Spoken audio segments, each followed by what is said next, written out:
Just before add that I have a longer statement for the record, which I would like to be included. Without objection, so ordered, and that goes for all of your statements and anything else you would like to attach to them.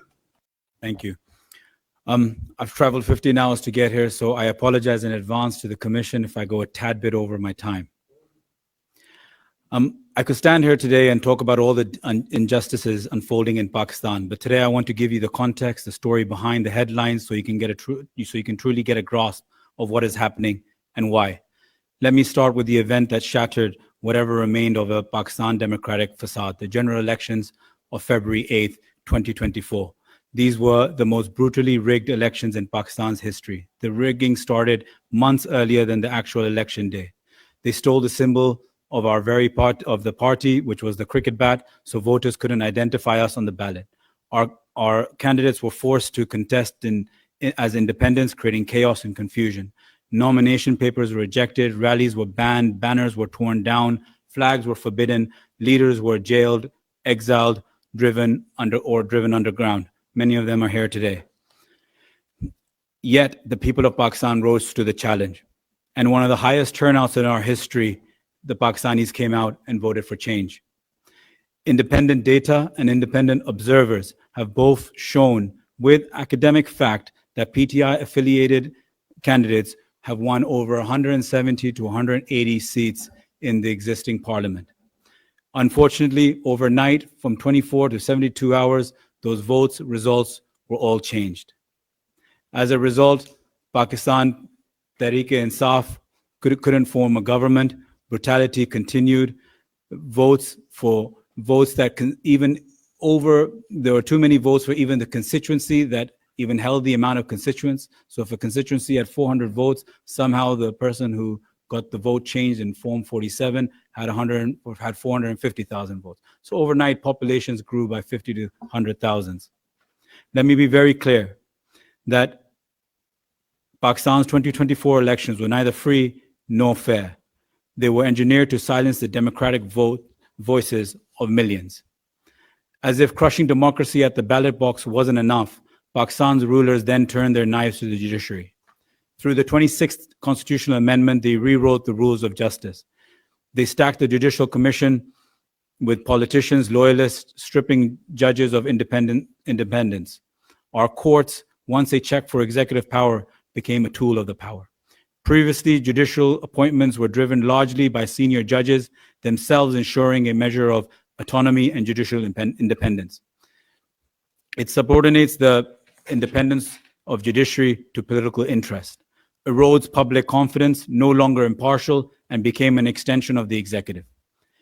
It violates the Pakistan Constitution itself, from Article 175, which enshrines the separation of power, to Article 10, which guarantees every individual the right to a fair trial before an impartial, competent court. The UN Special Rapporteur on Independence and Judges and Lawyers has said, quote, real risk to judicial independence and individual rights to a fair hearing by a competent, independent, and impartial tribunal.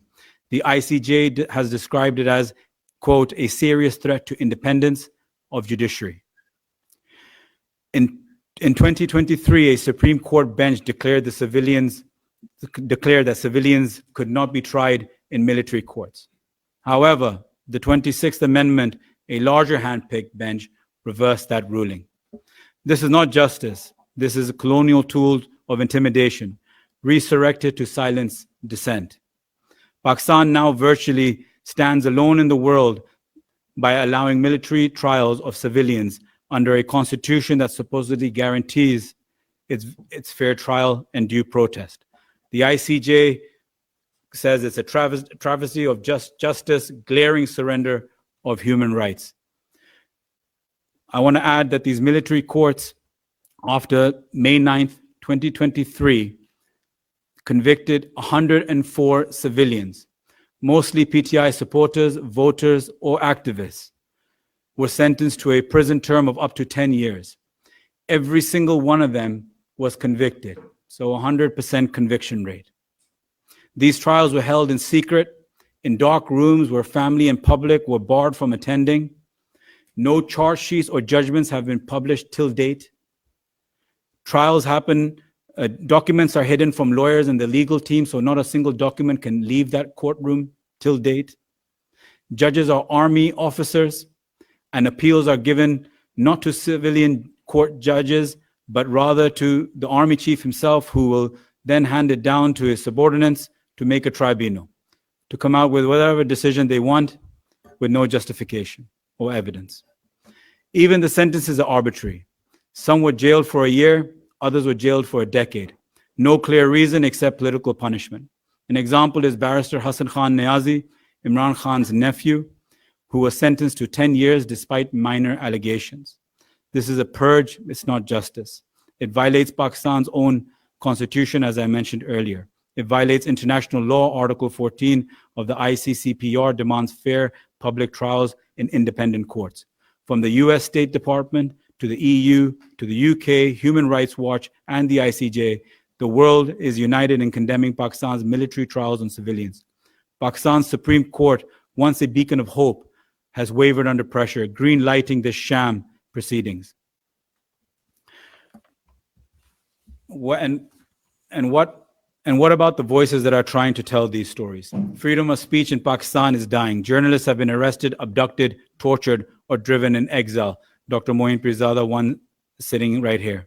Independent shutdowns and social media blackouts are now a standard tactics to bury dissent. YouTube channels criticizing the government or the establishment vanished overnight. TV anchors are blacklisted if they dare to speak even Imran Khan's name, which is forbidden on national television. I appear on international media myself, but I'm not allowed to appear on local media. The consequences of this are deadly. From senior anchors like Arshad Sharif, one of Pakistan's most respected journalists who fled the country under threats for his life and continued reporting from abroad, was assassinated in Kenya. There are many cases of exile of our journalists that are abroad. Either they have to take a sabbatical if they don't toe the line, or they have to take exile.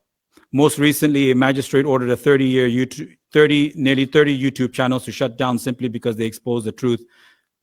Google wants them to take a legal stay in the High Court, which is not possible for those who are in exile. If they go to Pakistan, we know what torture is coming next.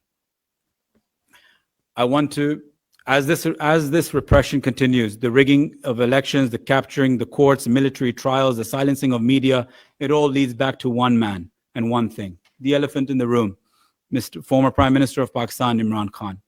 Since 2022, he has faced relentless prosecution. Over 200 legal cases he's been charged with. From cases like the Iddat case, which is a ridiculous illegal marriage case, to murder charges, to one that him and his wife, Bushra Imran Khan, have been charged for, the Al-Qadr case. The Al-Qadr case was 190 million pounds, which was a personal settlement between a property developer and the NCA, National Crime Agency of the UK, which then got deposited into the Supreme Court of Pakistan. Nothing to do with our government, nothing to do with Imran Khan. The money was deposited directly there, earning interest. That same property developer developed a university in a trust, which Imran Khan and his wife were trustees of. All have agreed that there's been no financial benefit. In fact, 200 plus students have studied for free. This is the first time in a country where a husband and wife have been imprisoned for giving university level education for free to 200 odd children.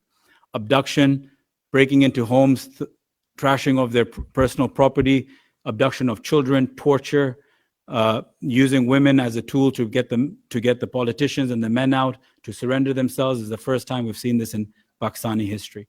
On November 26, more known as the Islamabad massacre, Pakistani people took to the streets to protest peacefully. In exchange, they were met with an iron fist. 12 people were killed. Even a dear colleague of mine, Muhammad Idris, who was my worker and friend, was shot in the stomach and died. The government claimed no casualties and claimed that they didn't use any ammunition. Thanks to international media, BBC, Reuters, and The Independent, they unearthed 12 deaths from that protest itself. As others I know will speak about, and the co-chairs have said, the United Nations Working Group on Arbitrary Detention has declared Imran Khan's imprisonment as illegal and demands an immediate release. Imran Khan remains the most popular figure in Pakistani history and remains the most popular leader of a political party till date. I want to just briefly, just before I conclude, add that Imran Khan and his wife are in solitary confinement for over 23 hours a day. They are in inhumane conditions. Bugs and insects are deliberately released into their cell, which is not even a cell of what one should get when he's a former prime minister legally. Their prisoner rights are abused. They aren't given fresh water, substandard food in 50 degrees temperature. They say that they have some form of cooling, but what they do is they cut off the electricity. Intimidation in front of his wife is done by a supervisor beating up a subordinate in front of her to intimidate her. This is all being done so Imran Khan can see his wife in mental torture and then try to break his will. This is unfortunately not going to happen. Imran Khan, his colleagues that are in prison, from our two-time former Foreign Minister Shah Mahmood Qureshi to our 70-year-old Health Minister Yasmin Rashid, are all facing arbitrary detention for years now. I call upon all the esteemed members here today. The choice is clear. We either let it slide into further dictatorship under the cover of law, or we stand with the people who yearn for democracy, dignity, and justice. Lastly, I just say the people of Pakistan deserve to choose their leaders fairly, to speak without fear, to live under laws that protect them, not persecute them. I thank you for your time. I urge you to stand with 250 million people of Pakistan and look away from the few hand-picked few. Thank you very much.